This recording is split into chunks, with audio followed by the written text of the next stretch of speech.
Hello, this is a video on my journey as an entrepreneur. I know many people are interested in starting their own businesses and making money, doing meaningful things in life, becoming successful.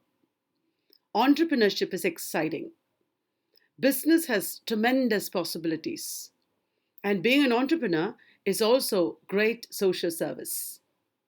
I have experienced it in life. I have kind of proved it that you can do wonderful things as an entrepreneur. I am a social entrepreneur. I started as an edupreneur, starting a coaching center, which developed into a finishing school for English literature students. And now I'm able to do a lot of service to the society, solving problems of the society in different ways. That makes me a social entrepreneur. Let me give you an overview of my journey as an entrepreneur, which might help many of you start your own careers. I have a PowerPoint presentation here, which you can look at. Entrepreneurship, a journey to success, I have termed it. What made me an entrepreneur? When I passed MA in English, I wanted to do something different in life. The desire to be different. I did not just want to be a regular teacher like everybody else. All students who passed MA became teachers in colleges or schools. I wanted to do something different. I had the initiative to start something on my own. I was creative. I had new ideas. I could think out of the box. I also eventually developed the capacity to take risks. Even though you're not sure whether the result will be good, even though you're not sure whether you'll be successful, I had the capacity to take risks. That means you should be able to take a challenge and work through it and eventually get as successful as you can. I was tremendously helped by networking. That means contact with other people. I worked in a lot of areas. I worked as a teacher, as an editor. I worked in marketing. I made advertising and promotional material. I worked on stage, on television. So I met a lot of different kinds of people. Networking, it is called. And this helped me to explore my talents and interests, to learn more and more, and to grow with the help of other people. It was a constant learning process for me. And most importantly, I never wanted to give up. I had self motivation. I wanted to go on and on and on. I found new ways of going forward. Every time I had some defeat, I had new ways of keeping myself motivated. So, as a teacher, I started a little coaching center, and then that is called TESS, Total English Solutions. And after that, I started a publishing company called Bodhi Tree Books. We have now produced like 40 books, over 40 books for English literature students. Then I developed the technique of style of technique of teaching by which we started games and activities for students.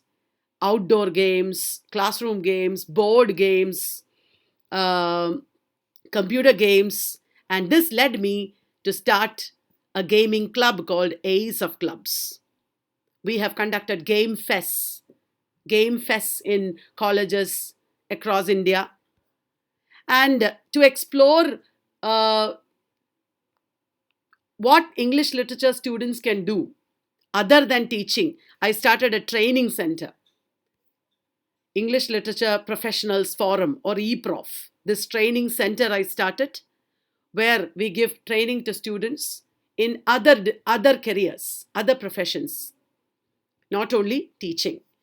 And then I decided my students should be given some motivation and guidance towards business and entrepreneurship. So I started a literature merchandise company where we sell t-shirts and mugs and lifestyle products. In all these activities, students are helping me. My students work with me and they get trained by me. They explore new opportunities. So, our Q shop is where students are working on research, students are um, finding new materials, students are helping me produce books and t-shirts and lifestyle products. The latest business enterprise that I've started is called Literary Trails. It is a tour company by which we are going to take people to the UK and Europe, where they can visit authors' sites, authors' birthplaces, and museums, and get to know literature in a very first hand way. So, this tour company also we are starting next year. Let me show you some more examples or samples of my work. We have produced an innovative kind of encyclopedia, a contemporary encyclopedia of British literature, where we have made the page look like a website. Little pieces of information with pictures, even YouTube links. Here is another page from our encyclopedia. I tried to make the appearance of the dry study material very interesting. This kind of presentation on page, which is done by our Bodhi Tree books, makes literature studies very interesting for students. We started a pseudo newspaper by which students themselves rewrote actual incidents from history in the form of journalism. Like it happened today. Mary, Queen of Scots, beheaded. It is an event that happened in history. So things from history and things from literature are rewritten as if they happened today and as if it is reported in newspaper. This is our Bard's Time pseudo newspaper. We also conduct gaming fest. Students are playing games here. This is a whiteboard game, pairing game, matching game. Students are playing other games with playing cards, etc. Another game where they put on a hat. It has the name of an author and they are reading out the quotations from that author, etc. Fit into the hat game, it is called. Other games. Why did I do all these things? Because it makes literature studies interesting. What is the business angle of this? I am taking literature with literature studies, which is the product, and I am selling it in a new way. We have also made books like this. It's a notebook, but it has in between notebook pages puzzles. So to study Caribbean literature or African literature, if you buy this notebook, this is the inside pages of the notebook. There are notebook pages, but in between there are puzzles like this. So everybody has access to internet these days in their phones. So people will be motivated to look up the answers and learn on their own. Self-learning will happen. So what I did was, I understood what are the problems that my students have. I creatively thought how to solve these problems. And I made products to solve these problems. I made products in a way that will make literature studies interesting for students. And I marketed the products in an easy way. Now, as an individual, I could not do everything on my own. It was impossible to do everything on my own. So, the solution I found was I made students work for me. So, they got money, they got trained. At the same time, I got my work done. I got designers to do it properly for us. Quality was very important. I paid a lot of importance to quality. These are some of the Q Shop products. This is a calendar that we made. We just got a student to take pictures, photographs of contemporary books, very important books. We put them on each page and made a calendar with it. These are birthday cards with quotations. Birthday cards from literature. Literary quotations are there on the cards. This is another quotation from Bernard Shaw. This is another quotation, very famous lines by Robert Burns. These are all birthday cards. Then we made literary mugs. To be or not to be is a quotation from Hamlet. We made it BEEB and made it funny like this. Another cup that we made, t-shirts that we made. This is the title of a book actually. Flaubert's Parrot is the name of a novel. We made a doodle like this and we put it on a t-shirt. So what did we do? We had a lot of innovative approaches. I have listed a lot of innovative approaches here. I'm not going into the details of the approaches. You can quickly get an overview of my work now. Once more, what I did was I found out the lacunae or gaps in the field that I was working in, education. Students were not reading books. They had the desire to learn, but they did not have the proper materials. I made a list of all my students' problems and I tried to address these problems. I developed new methodologies of teaching. I developed new products for teaching and I marketed them in the proper way. And slowly, as I did it, it took not 1 or 2 years. I have been doing this for the past 20 years. I also branched out.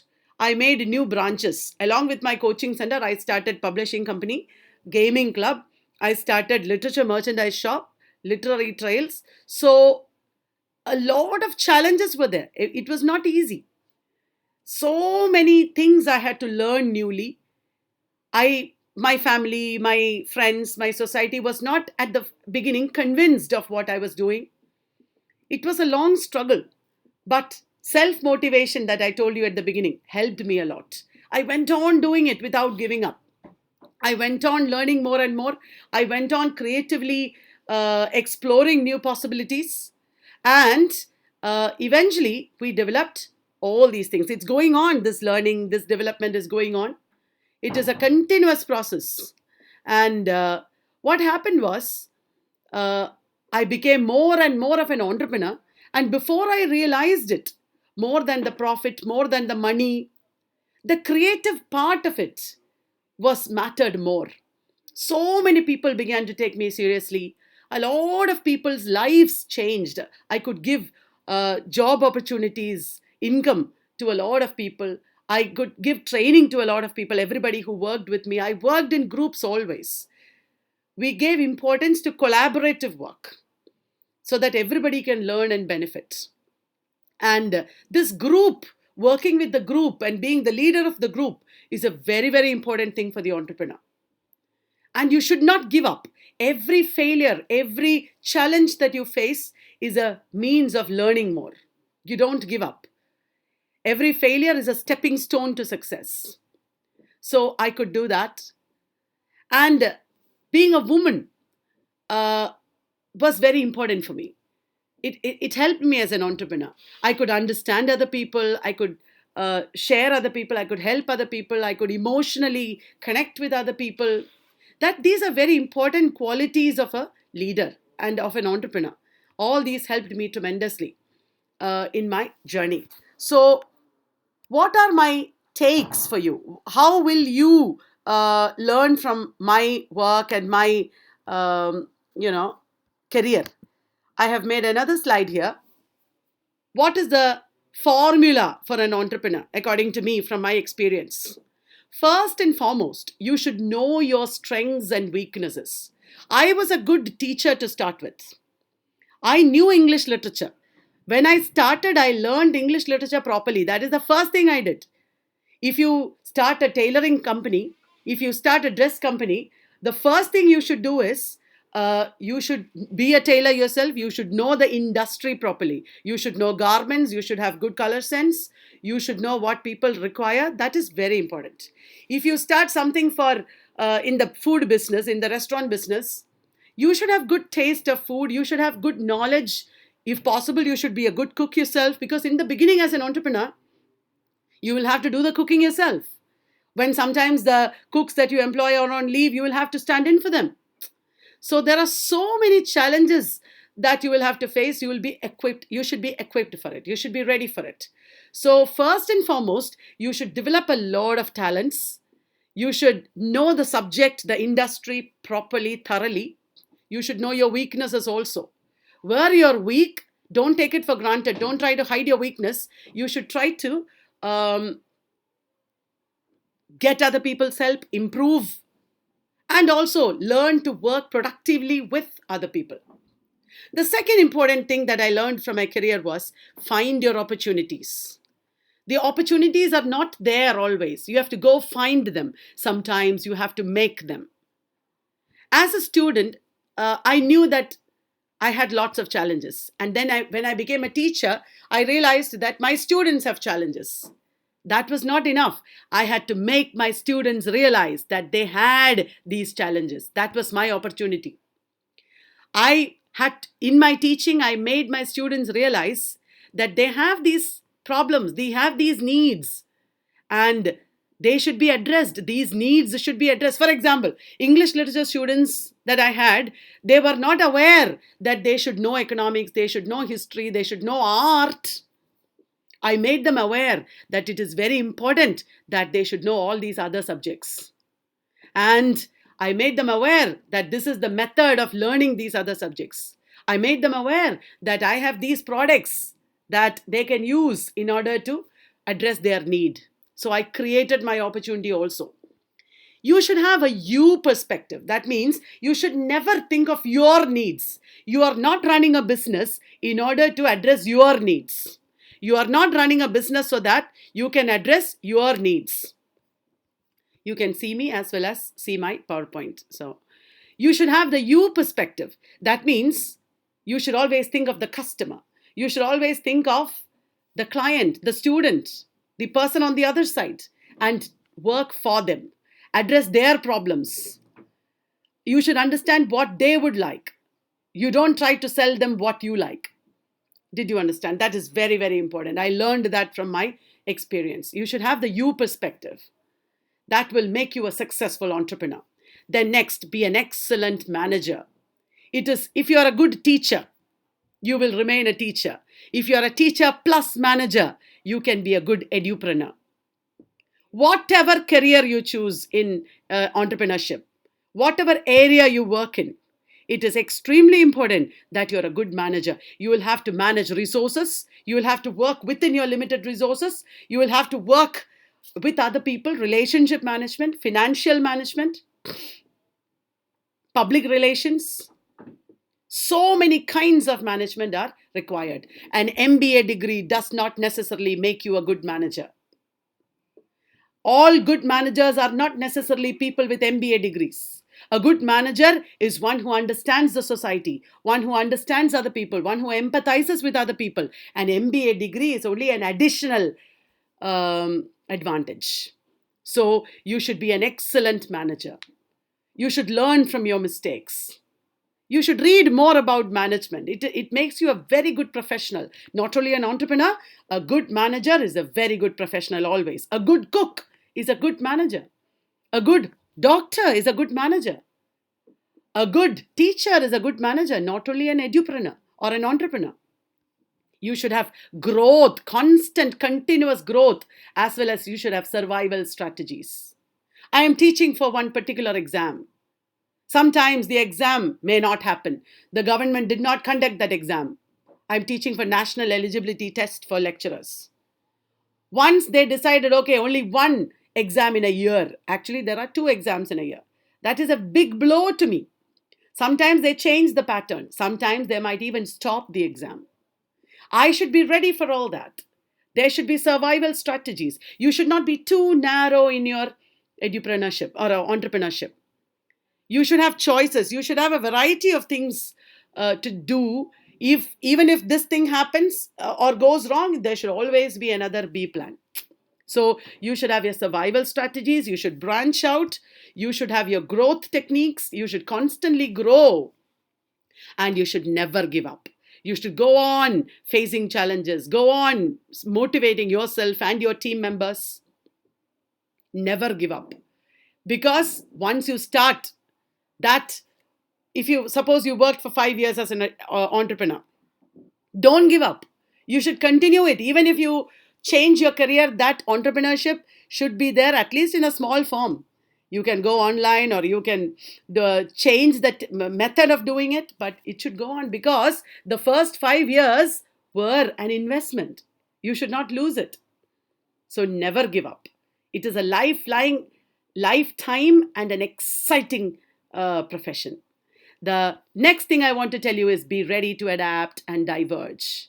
Things will not remain the same. You will have to keep changing your ideas. You will have to keep changing your products. You will have to keep changing your methodologies.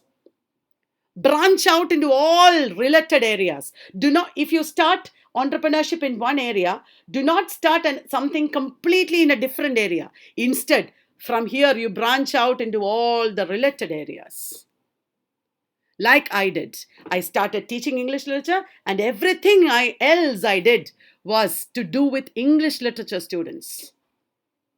Branch out within a context, within an area, and learn from every experience. Even this video that I'm making is a learning for me. It is not a learning for you alone. It is a learning for me. It is a possibility for me, an opportunity. I can make more videos like this. This can become a product. So I'm learning from every single thing I'm learning. You should also learn like that. Only then you will be a great entrepreneur. And you should maintain a balance. There should be work. There should also be leisure. There should be family. You should grow. At the same time, your clients should grow. That balance is very important. Recently, a lot of business entrepreneurs, you must have read in the news, one of them committed suicide. Very big companies, very big entrepreneurs. One of them committed suicide. Some of them just disintegrated. Their company disintegrated. It is because you don't maintain that balance. Your growth should be organic and natural. Giant leaps and huge growth leaps are not desirable. Slow and steady wins the race. So like that, you should plan. Very, very important is planning. Strategy. You should have short-term goals as well as long-term goals. And you should keep on changing very intelligently. No, you should not be very rigid either. You should be ready to change, but not give up. If you have understood all these points that I have told you, and if you pursue all this in your life, I'm sure you will be a wonderful entrepreneur. All the very best to you. Thank you for listening to me.